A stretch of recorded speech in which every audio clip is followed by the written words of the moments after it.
Bobby over there? How about Lamont?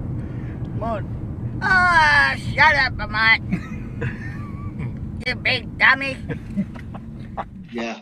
What do you guys? I mean, I know Howard has sort of changed the way his show is a little bit. Do you keep in contact with Howard at all? Is Beetle get chances to come on? The last time I went down to Georgia, we called. It was over the weekend, so Howard wasn't in the studio. So we called and left a message, and Howard played it online. But I talked to a lot of the other, like Will, Sal the stockbroker, Richard, Ronnie. I speak to all those guys all the time, and they always ask about Beetle. You know, that is and stuff like that. Yeah, and you sort of are you managing still the Sal Richard bachelor party experience? Is that? I'm not their official manager, but I am work as a booking agent for them. So like bachelor parties and stuff, birthday parties. You know, you could go to stickandmove.com, stickandmovemanagement.com rather. What are they doing? What are they doing? And they're not doing any weird stuff with their pants down and stuff, are they? No. Like they'll just do like meet and greets, photo ops, phone call. They'll come to a bachelor party and make phone calls. They're great. They're really, Richard and Sal are great together. It is amazing. Those guys sort of went from being fans to now, like literally, you booked them for your bachelor party. And as I thought about it, I'm like, that's ridiculous. And then I'm like, that'd be kind of funny having those guys there doing their wild, stupid stuff. Yeah. They have a lot of fans. Just with the phone calls they do. The prank phone calls are incredible. How often did you go into the Stern Show during your time? How many trips have you made into the Stern Show? Oh, probably 15 or so. Was it always cool? I was gonna say, was it always cool for you to walk through those halls and be part of that and be in that area? Oh, yeah. It was a lot of fun, and you'd see people there. The first time I was there, the first time that I brought him in, we were in the green room, and there was a bunch of Englishmen in there, and I didn't know who they were, and they were like, "Oh, for fuck's sake, Beetlejuice," and all this, and "Oh, hey, come here, Beetle, let me take a picture photo," and then Howard, I guess, brought them in, and I said to Gary or whoever was in the green room, I said, who the hell was that? He said, "What? That's Duran Duran."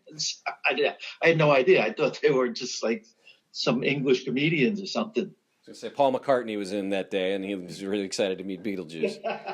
Who has been? I mean, you have to probably deal with people that are like, "Hey, I want to meet Beetlejuice." Is there some famous names of people who have kind of contacted you saying, "Listen, I need a special picture with Beetlejuice"? Does that happen a lot for you? There's been so many times that stuff like that has happened. Not a picture, but a birthday party or just people that just say they love, like rappers and stuff will inbox me on Twitter or Instagram. Floyd Mayweather loves them. Snoop Dogg. I mean, I sent Snoop Dogg a mask, a Beetlejuice mask. He made a video of himself with the mask on. People just love them. They really, really do. Everybody loves them. There's old clips on YouTube of like Gilbert Gottfried trying to talk to him, and he just completely disses him. David Spade, just a ton of stuff, man. So, and he gets how like incredibly famous and popular he is, I assume. I mean, does he understand the fame that he? I would say no. And that's why I compare him to Forrest Gump, because he just doesn't. I mean, he knows, like when we do a club appearance or something, and he has to come out. He knows when to turn it on. I guess he knows why he's there. But just like when people are coming up to him with cameras every 5 minutes at an airport or something, like he just thinks they're breaking balls, and sometimes he just wants nothing to do with it.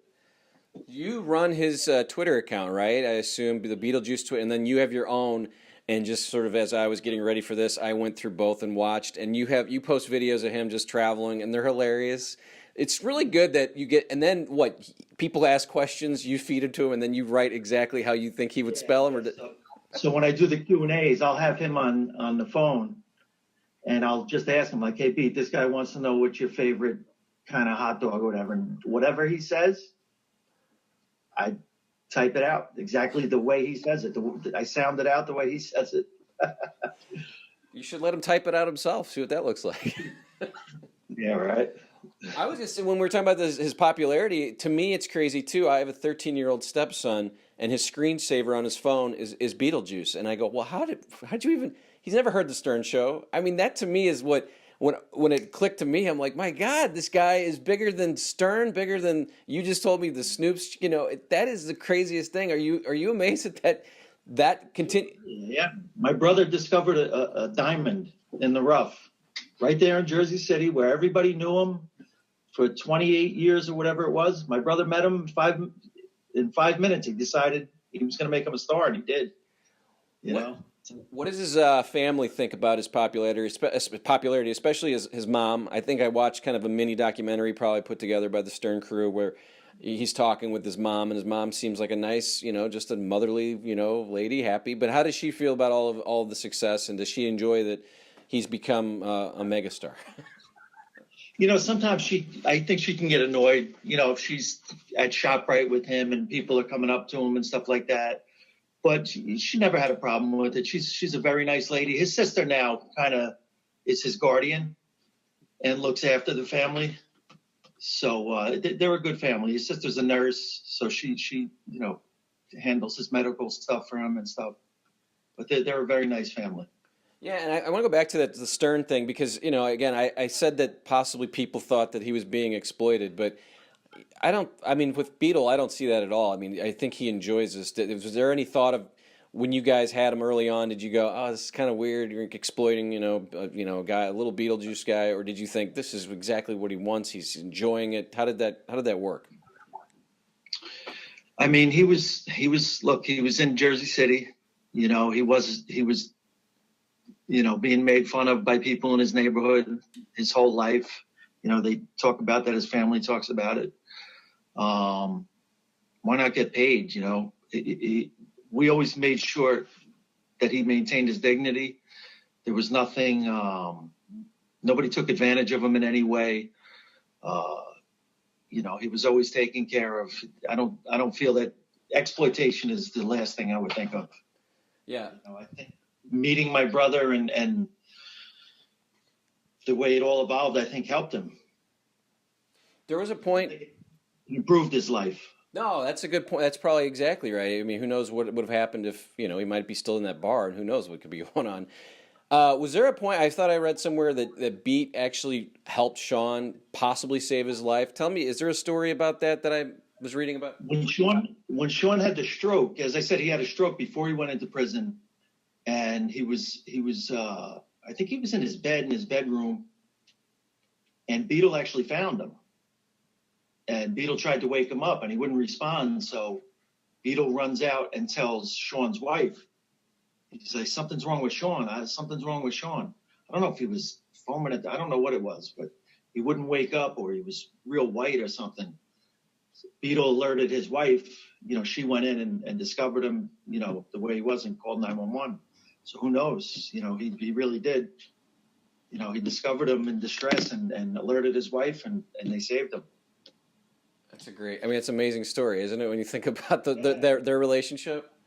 The way Beetle tells it is that he kicked the door down, put Shawn on his shoulder, and carried him to the hospital. So that's funny. Yeah, we talked about his family a little bit. He has he's one of 6. Is everybody? Was there another dwarf in the 6 siblings, right? Or maybe he's 7. I thought there was 6 siblings. And while you count, just curious how they look at their brother or their brother's success, and how they all are kind of as mentally, physically.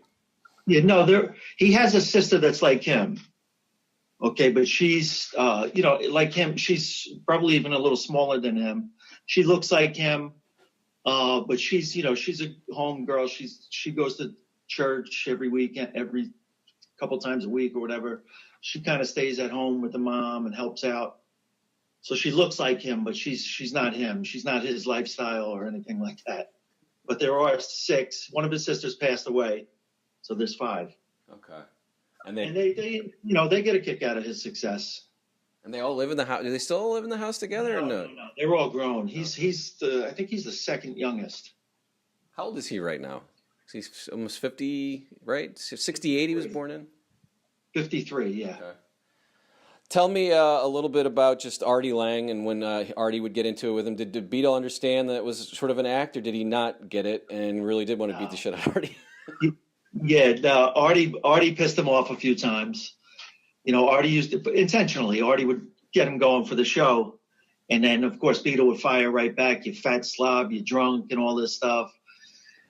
And he would tell Beetle is a homophobe, no question about it. He would say to B, yeah, I heard you're gay.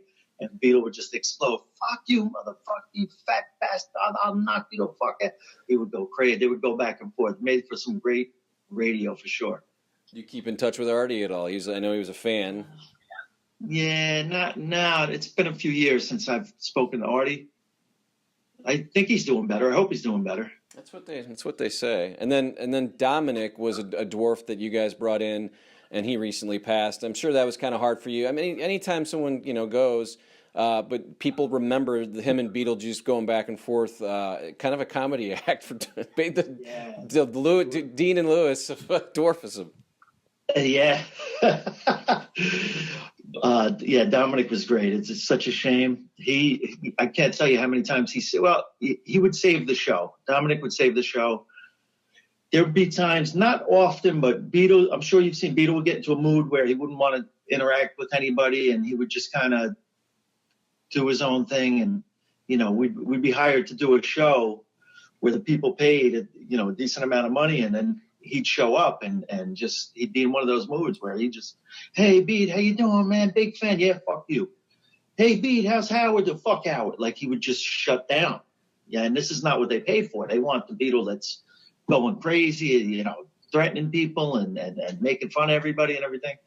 And whenever that would happen, if Dominic was with us, and I would book them as a pair often because they were great together. Dominic knew how to get them going. So in a case like that, Dominic would steal the show. He would really not only steal the show, save the show, I should say, because he would just turn it on and he would either know how to get Beetle going eventually, or he would just take it on himself. And Dominic was an entertaining guy. He really was. So has Beat learned how to spell red yet? Is he still working on that? I think he's still working on it. He's got the first two letters down, I think. Now, that's not an act though, right? That is him just. No. Well, if you listen to it, he almost spells his name. So he said spell red. He said I think he said Lster. So he almost spelled his own name, which is in school. That's probably what he learned, was how to spell his name.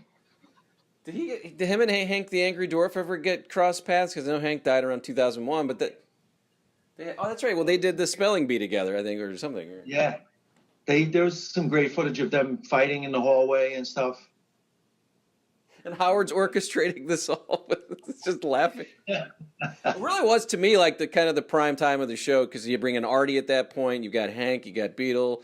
Wendy starts calling Gary. The Whack Pack is really starting to form in a way. It was quite fun times. I assume for you. I mean, you weren't there at that point, but kind of just looking at the serious time. I mean, you have to enjoy. I mean, all those times going in that show and just being part of that.